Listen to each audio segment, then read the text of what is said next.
just stars in our family's constellation. Stephen Robert Cuda. 2023. A new year, a new chance to start fresh, to make new steps, and to integrate all the lessons we have learned in the past year. In our culture, where I come from, the new year starts at the beginning of spring. And to me, it always feels more natural to plant new seeds and to set new intentions along with the natural cycle of the seasons.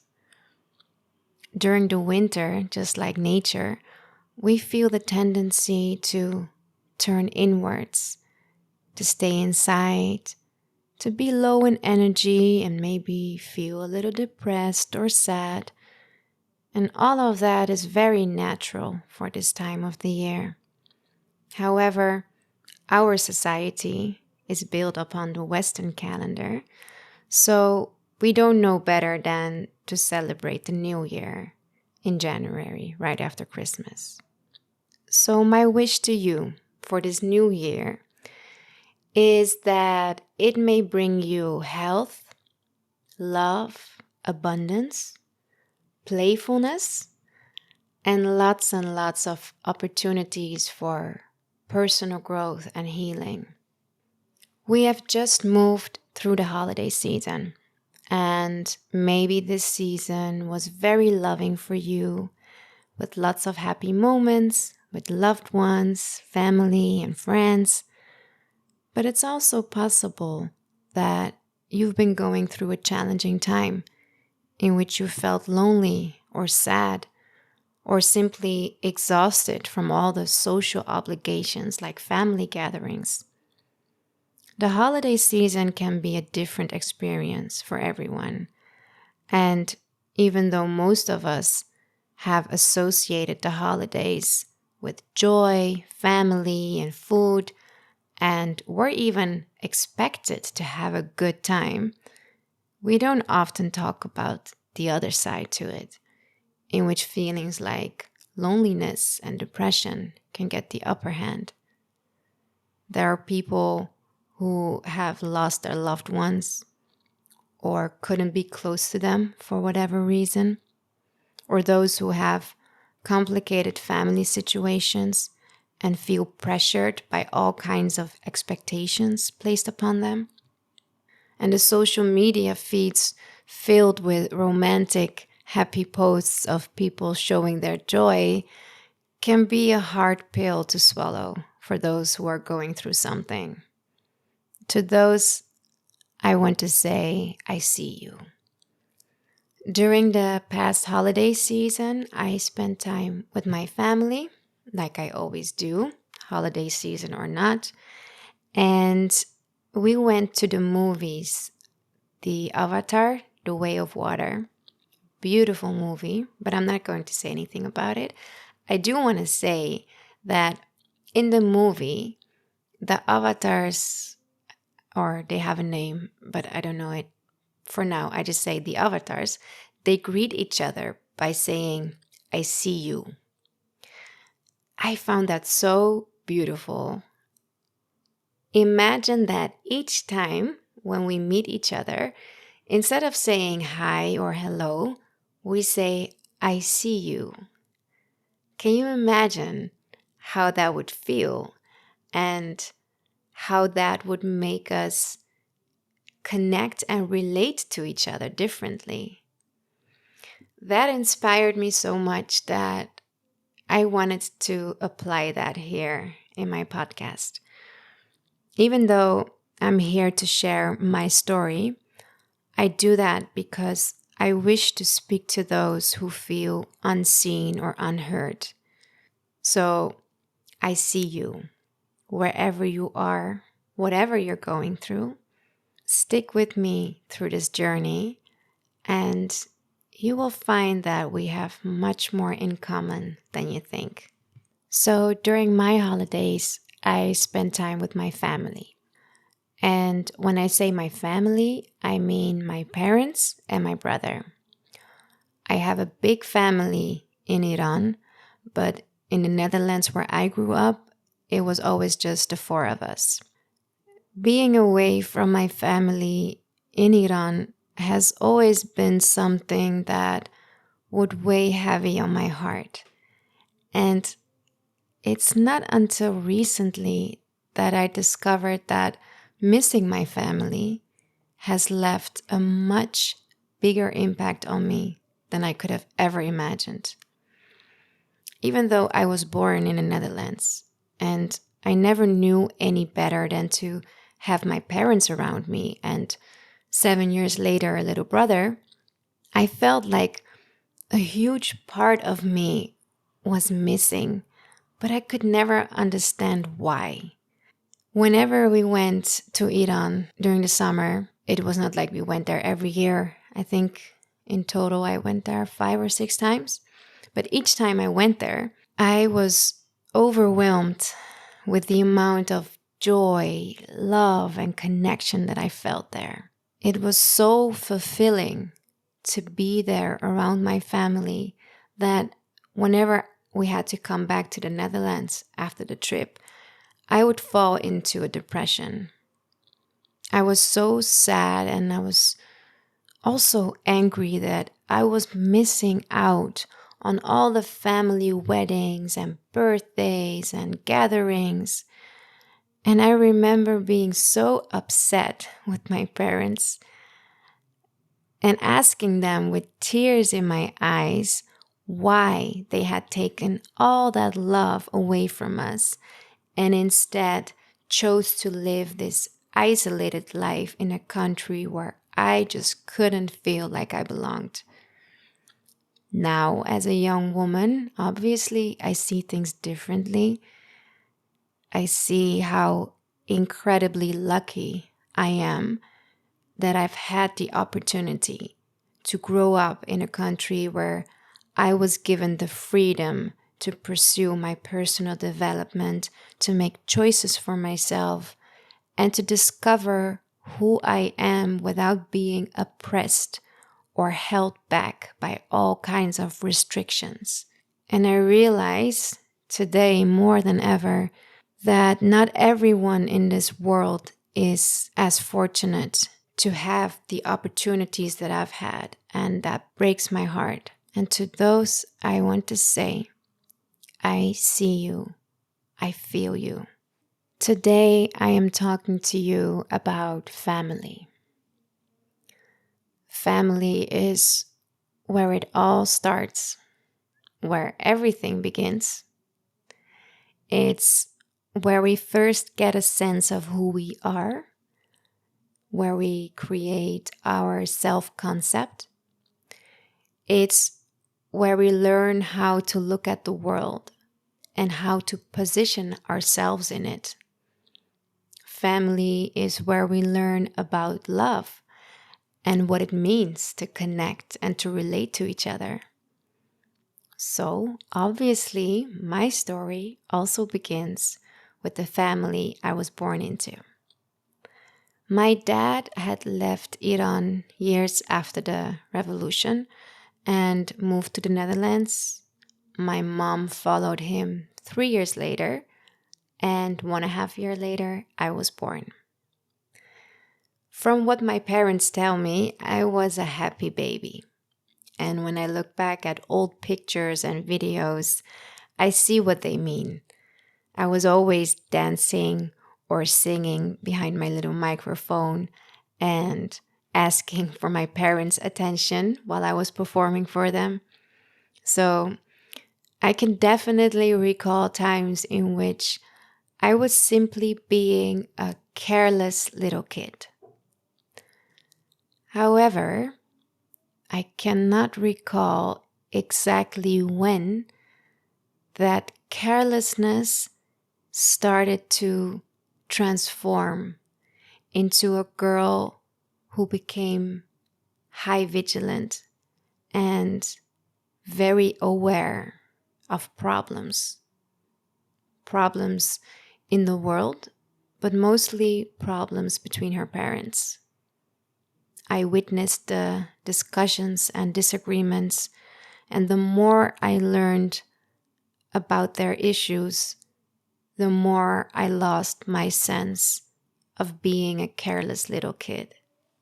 I stopped feeling like a child and instead wanted to mature fast so I could solve all the problems between my parents and take their worries away. In the previous episode, the introduction, I shared with you how I've always been passionate about the human psyche and understanding how people work.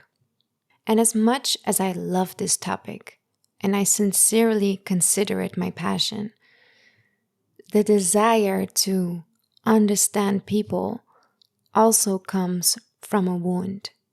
When, as a child, you notice that your parents aren't fully available, whether emotionally or physically, and they cannot meet your needs, you learn to train yourself to tune in to their world and to understand what you need to do to receive their love and approval.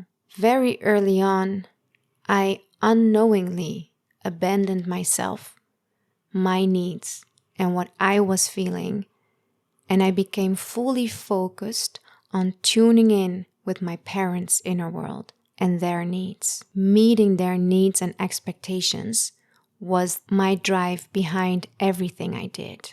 If my mom wasn't happy, I could feel it instantly, and I would make it my primary job to take her pain or sadness away from her. That's what children do. They are so loyal to their parents that they are willing to abandon themselves, but never abandon their parents. So this is where the unconscious desire to understand people came from. Because I felt like nobody was really trying to understand me. So if I wanted love and connection, it meant that I had to work hard, do my best, and figure out the other person. And I became really good at it.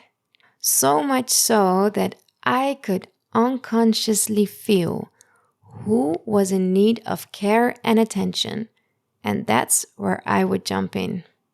You can imagine how this affected all my relationships later on. Now, don't get me wrong. I received so much love, care, and attention from my parents, for which I'm very grateful. Our parents do the best they can, always. And they also have been raised by parents who did the best they could. But pain and trauma is inevitable.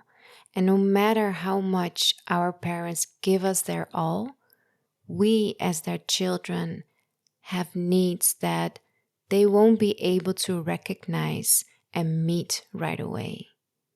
And some of our parents were so focused on providing safety and survival that they didn't have the space, time, or energy to even think about emotional needs. So, where am I going with all this? I want to introduce you to the topic of family constellations. Imagine every time a group of people come together, a system is being created. And this system connects each and every person to one another. Within this system, there are laws and principles at work governing the entire system and each individual connected to it. You can see these laws and principles as a source of energy that provides health, vitality, love, and positivity. This system and its underlying laws and principles work when each person of the group is taking the space that is meant for them. I'm going to try to give you an example. Imagine that you have a group of people consisting of person A, B, and C. To make it easy, let's just think of the order of the alphabet. So A comes first, then B, then C.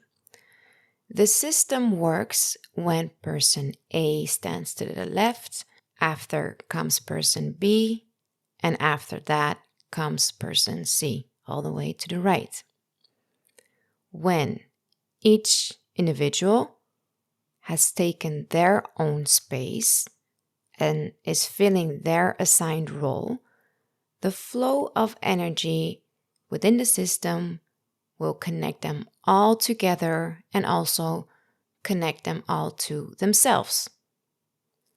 Now, if person A decides to leave its spot and take over the place of person B, there is a disruption of the system and a disruption of energy, flow, and vitality. I know this is a silly example, and it might not make sense to you yet, but bear with me. Applying the workings of this, where people belonging to the same group make up a system and then are governed by its underlying laws and principles, we are now going to take this to family. And this is when we talk about family constellations. Within a family, just like a family tree, there is a natural order of generations where our grandparents stand above our parents because they gave them life, and our parents stand above us since they gave us life. Easy to follow, right? Then, with the children, the firstborn has their role as the older brother or sister, and after comes the second and third child, etc. So the family all together, with everyone in it, all generations who have ever lived, make up a system. And within this system are underlying laws and principles at work. These laws and principles need to be respected. It's bigger than what we can imagine with our human mind and far more intelligent than we can ever be. The system asks of us this. Our parents are the ones who stand above us in the family tree, and they are the ones who need to take care of us, the children. They are the ones who need to provide for us. That's the law.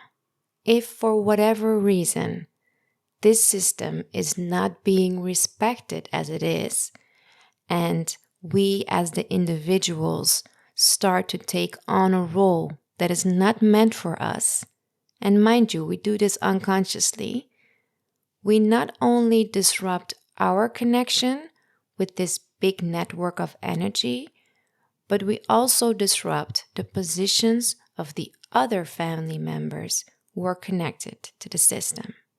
I gave you an example earlier where I mentioned that the moment I started to become aware of problems between my parents, I took on a role that wasn't meant for me. I decided to not be a careless little kid anymore and chose to take on a responsibility that wasn't mine. And again, this happens unconsciously. And it is so subtle that we don't even notice when and how it happens. Because we're all connected to each other through an infinite and invisible large web. And when one person is not standing in his or her position, the others feel it directly and they adjust their positions to it. And a very interesting way to see and experience this for yourself is to go to a Family Constellations session, which is usually guided by a therapist. You can also watch videos on YouTube to see what it looks like and how it works. But it's so interesting to see that the changement of one person's position affects the entire network. That's how important and significant each person is. And that is why when you are struggling in your relationship with someone, whoever it is, all you need to do is to focus on yourself and to find out whether or not you are taking your space. Once you do that, once you stand in your position, you automatically create space around the other person, which then helps them to find their position. And that's why they always say, all you ever have to do is focus on yourself. And from there, the pieces of the puzzle will fit. Because I had stepped out of my role as a child, I lived the rest of my life disconnected from myself. Because I had judged my parents as incapable of taking care of my needs the way I wanted it, and I thought that I knew better than them, I lived life relying on myself and working hard for the things that I wanted in life. If only I work hard, I don't complain, I deliver quality work, and I'm kind and honest, then the world would see me and reward me by thinking of me and give me opportunities, I thought. This hard-working mentality has brought me a lot, but there comes a point where you get tired of working hard. Working hard is great when you need to achieve a certain goal, but it's not so great when you think that you need to work hard to be loved, to be noticed. Because that's what you've been telling yourself all your life. Again, subconsciously. If all you've ever known was to rely on yourself to get what you need or want, you don't know how to receive anymore. And we can only receive when we stand in our position, the one that is meant for us. Not the one where we take on responsibility from other people and we try to save the world. No. The one where we respect and accept the entirety of the system as it is, as far more intelligent than we can ever be, even if we don't understand why things happen, or even when things go against our personal conscience or belief of what is right or wrong. It doesn't mean that we simply have to go along with everything, but it means that we first have to accept what is without jumping into interfering with the system. Interfering with what person A, B, or C should do, because that's not your position. By getting back into your position and knowing what is yours and what is someone else's, from there you can make choices on what seems right for you and what doesn't. But because we have lost ourselves so much, we jump into other people's business because it's much easier. But the thing is, it doesn't work. It doesn't have the effect that we want to have. It only makes everything more chaotic. It makes family relationships more distant and disconnected when we blame, we judge, we isolate ourselves, whether physically or emotionally. The bigger picture is not our business. And trust me, I have to remind myself of this every single day, because someone else's pain hurts me, and I feel guilty when I choose my happiness knowing that someone else is struggling. But life means learning how to deal with that guilt. There is no way to avoid it. By wanting to stay innocent and not take your position and thinking that it's noble and big of you to take up the responsibility of everything and everyone around you, nothing is going to change and no one is going to be helped. And besides, by believing that other people need us to be helped, we are actually saying that they are not capable or powerful enough to help themselves. So finding my place within my family constellation and within life in general has changed everything for me. And it still is, actually. It's ongoing as I speak. Learning to embrace my parents as they are, the way they think, the choices they make, and not thinking that I know what is better for them. It's such a relief. It feels like I can finally relax and see them for who they are and appreciate them for it. I also feel like I can receive more easily from them, but also from life in general.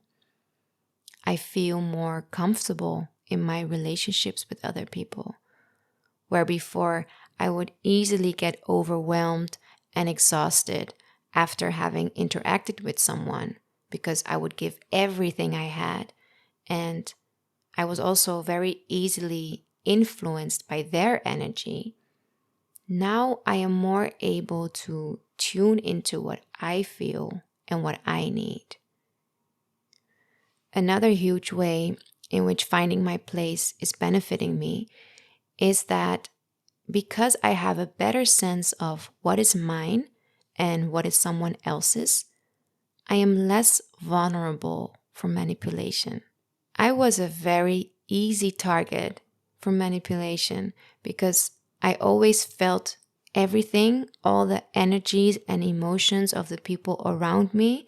I couldn't distinguish what was mine and what was someone else's. I was an easy target for manipulation because of this, because of my lack of boundaries of what belongs to me and what belongs to someone else.